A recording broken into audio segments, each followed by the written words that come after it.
Hi everyone, it's Molly Knight Forde, founder of the Awareness School. And I want to talk a little bit about how self-observation leads to self-acceptance.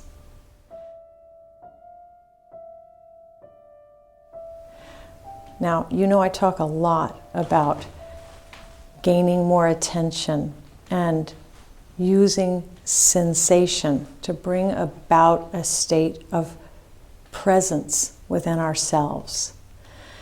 And today I want to go a little bit more into self-observation and what that entails.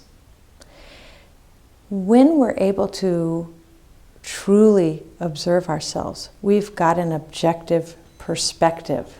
We're not having our thinking watch our thinking. One of the requirements for self-observation is that it takes a little bit of effort, and there must be sensation present in our body so that we're using 3 centers. Now those 3 centers are our body, and our body has a brain, and it picks up things very quickly. Our feeling center, it's a knowing. There's something in that center that moves even quicker than our thinking. And we have a knowing about things from this emotional center.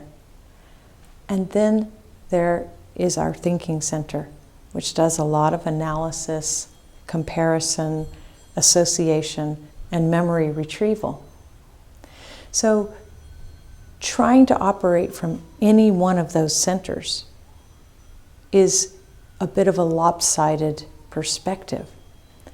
And the methods that I teach are helping us to integrate all 3 of these centers so that self-observation can occur.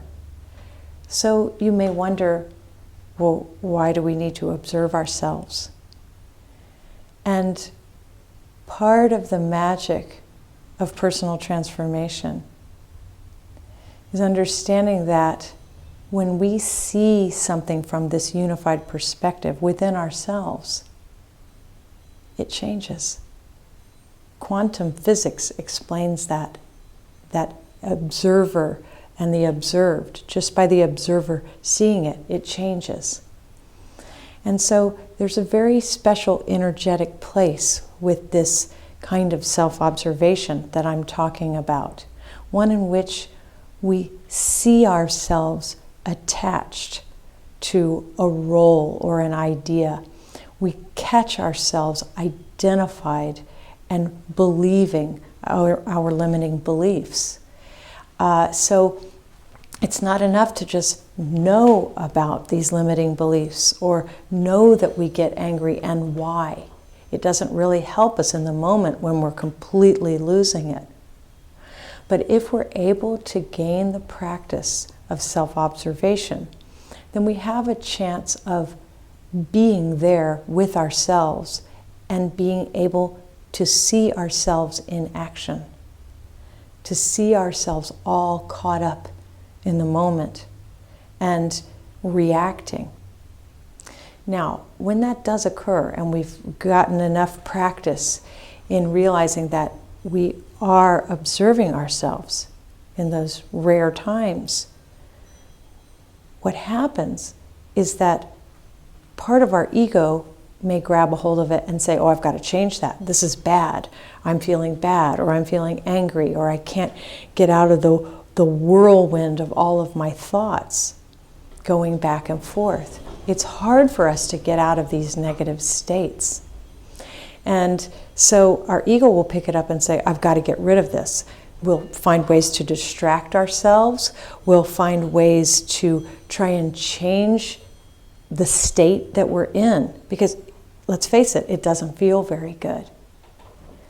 But if we can use self-observation as a tool to stay with it, to simply watch it, like you're watching a movie, like you're watching a story happen. and then something else happens.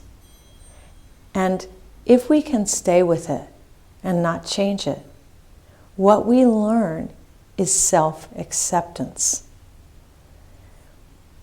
We don't have our ego grabbing it saying, I'm bad, or I shouldn't have done this, or I shouldn't feel this way. I should be having so much compassion.